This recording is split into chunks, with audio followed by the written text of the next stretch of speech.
अजय देवगन की भूज मूवी की shooting cancel हो गई है। क्या? तुझे कैसे पता है? हेलो ऐप से देख, ये है हेलो ऐप। जैसे ही आप हेलो ऐप डाउनलोड करते हो, उस पर सर्च बार में हेलो ट्रेंड्स मिलेगा, जिसमें सभी ट्रेंडिंग न्यूज, वीडियोस, आर्टिकल्स मिलेंगे। उससे आप डे टू डे इन्फॉर्मेशन से अपडेट रह सकते हो। ये तो बहुत अच्छा ऐप है। मैं अभी डाउनलोड करके खुद को अपडेट करती हूँ।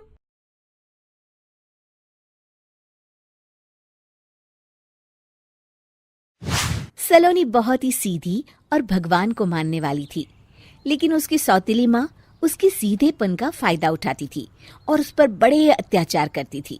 जरा सी चूक हो जाने पर उसकी खूब पिटाई करती। अरे सुनते हो, कोई लूला लंगड़ा देख इसकी शादी तय करो और इसे इस घर से बाहर का रास्ता दिखाओ। सलोनी के पिता जानते थे कि मीना एक चांडाल औरत है, इसलिए वो एक अच्छा घर देख सलोनी की शादी कर देते हैं।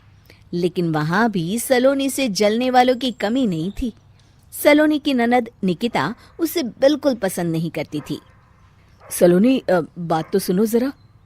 जी कहिए। आज शाम को मेरे बॉस खाने पर आ रहे हैं।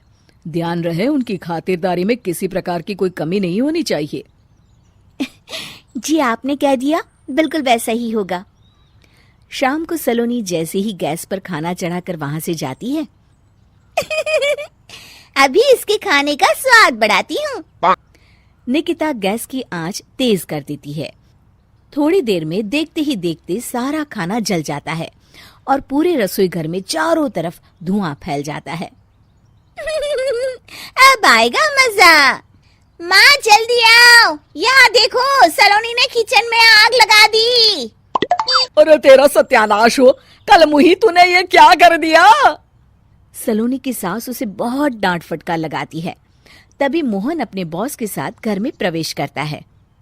अरे भाई मोहन, ये क्या तुम्हारे घर का क्या हाल हो रखा है? लगता है खाना जल गया है।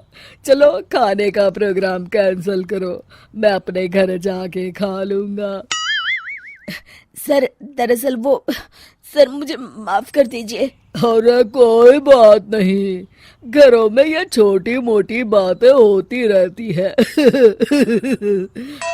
मैं समझ सकता हूँ, फिक्र मत करो, मैं नाराज नहीं हूँ और इस बात का तुम्हारे प्रमोशन पर भी कोई असर नहीं पड़ेगा। चलो अब चलता हूँ मैं। बॉस के जाते ही मोहन सलोनी पर भड़क उठता है और उसे खूब खरी खोटी सुनाता है। भगवान, मेरी माँ तो कहती थी कि अच्छे लोगों के साथ हमेशा अच्छा होता है, फिर मेरे साथ ही बुरा क्यों होता है? आखिर मेरी गलती क्या है?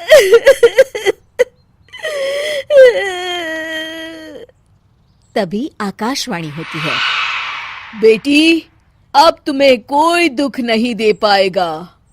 तुम्हारा बुरा सोचने वाले के मन की सारी बातें तुम पहले ही जान जाओगी। अगले दिन सलोनी निकिता को चाय देने उसके कमरे में जाती है। तब निकिता के मन में कुछ बातें चल रही थी। कल तो मैंने सिर्फ खाना जलाया था, अब तू देखती जा सलोनी, तेरा इस घर में जीना हराम कर दूंगी। अच्छा, तो ये बात है, अब इसे सबक सिखाना ही पड़ेगा। कुछ दिनों के बाद, सलोनी, मेरे कपड़े जल्दी से प्रेस कर दो, ऑफिस के लिए देर हो रही है। सलोनी मोहन के कपड़ों के पास प्रेस गर्म होने के लिए रख देती है और अपने कमरे में चली जाती है। तभी हॉल में निकिता आती है। सलोनी चुपके से उसे देख रही होती है। आज अगर मैंने ये कपड़े जला दिए, तब तो पक्का मेरा भाई इस सलोनी की बच्ची को धक्के मार के घर से बाहर निकाल देगा। अरे तू क्या मुझे निकलवाएगी? महादेव है मेरे साथ। ठहर जा निकिता, आज तो तेरी खैर नहीं। सलोनी अपने पति मोहन को बुला लाती है और निकिता की सारी करतूत दिखाने लगती है। निकिता गर्म प्रेस मोहन के कपड़ों पर रखकर अपने कमरे में चली जाती है। मेरी बहन इतनी बड़ी चालबाज निकलेगी, मैंने तो सोचा ही नहीं था। मुझे माफ कर दो सलोनी, मैं तुम्हें गलत समझ रहा था। मोहन निकिता को बुलाकर उसे खूब डांट फटकार लगाता है। उस दिन के बाद से सलोनी की जिंदगी पूरी तरह बदल जाती है। सलोनी हर किसी के मन की बात सुन लेती थी। दूसरी तरफ निकिता का कोई भी दांव सलोनी पर नहीं चलता था और आखिरकार वो भी सलोनी के आगे घुटने टेक देती है। फिर एक दिन सलोनी की सास की सहेली ममता अपनी बहू कविता के साथ वहां आती है। कविता मन ही मन कहती है, अरे ये बुढ़िया पागल है जो मुझे यहाँ लेके आ गई। कहाँ मैं अपनी किटी पार्टी छोड़ के इसके साथ यहाँ मरने आ गई। पता नहीं कब तक इसे झेलना पड़ेगा। अरे ये जल्दी मरे और इसकी सारी जायदाद मेरे नाम हो जाए। सलोनी कविता की सारी बातें सुन लेती है। अरे कविता, तुम अपनी सास की जायदाद के लिए उन्हें झेल रही हो और उनके मरने का इंतजार कर रही हो। ये तो गलत बात है।